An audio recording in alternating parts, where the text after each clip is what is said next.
Alors, donc on a vu la formation des courbes d'offres et de demande et leur rencontre. Et dans ce modèle qu'on a vu tout de suite, le raisonnement se faisait toutes choses égales par ailleurs. Donc on considérait qu'il n'y avait absolument rien qui pouvait venir modifier le comportement des offreurs ou des demandeurs, ce qui explique qu'on revenait toujours au prix d'équilibre.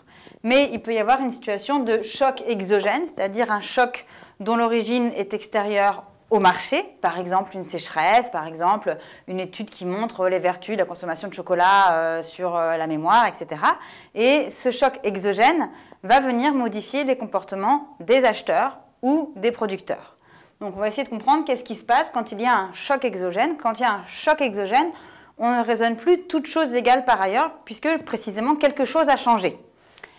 Et le choc exogène peut modifier les comportements, donc je l'ai dit, des acheteurs ou des consommateurs. Et en cas de choc exogène, il faut se poser 3 questions.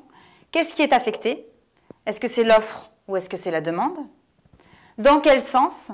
C'est-à-dire, est-ce que ça va provoquer une augmentation ou une diminution de l'offre ou de la demande? Par exemple, une crise économique comme celle qu'on a connue depuis 2008 va provoquer une diminution de la demande d'une manière générale, puisqu'on a une augmentation du chômage et donc une réduction du pouvoir d'achat global de la population. Pour reprendre l'exemple de l'étude qui montre les vertus du chocolat, là, ça va provoquer une augmentation de la demande puisque les consommateurs vont vouloir, pour le même niveau de prix, acheter davantage de chocolat. Et donc, quelles sont les conséquences de ces modifications? Donc, comment est-ce que l'équilibre est modifié? Voilà, c'est à ces 3 questions qu'il faut répondre. Alors, je vais vous présenter d'abord un choc sur la demande et un choc sur l'offre. Alors, on va reprendre l'exemple de la consommation de cacao, et donc toujours sur l'idée que, voilà, il y a une étude qui est réalisée et qui montre que la consommation de cacao est excellente pour la santé, donc elle améliore les performances de la mémoire, elle améliore l'endurance, etc.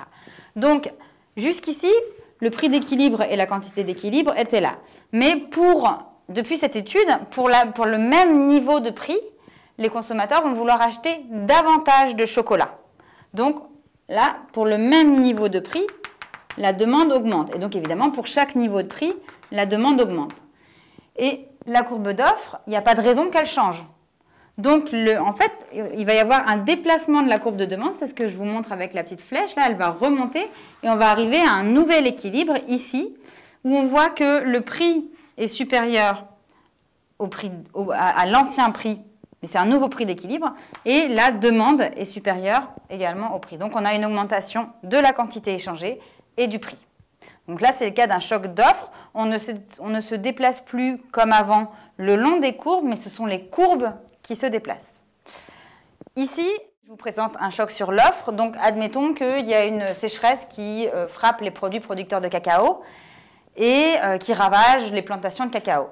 Donc pour le même niveau de prix, mes producteurs de cacao vont proposer moins de cacao. Et donc, pour chaque niveau de prix, la quantité proposée sera moindre. Et donc, là encore, on ne se déplace plus le long de la courbe, mais c'est la courbe elle-même qui se déplace. Et on va arriver à une augmentation du prix, mais à une diminution de la quantité échangée. Voilà, donc là, on a un choc sur l'offre. Alors, il peut aussi y avoir des chocs positifs sur l'offre et des chocs négatifs sur la demande.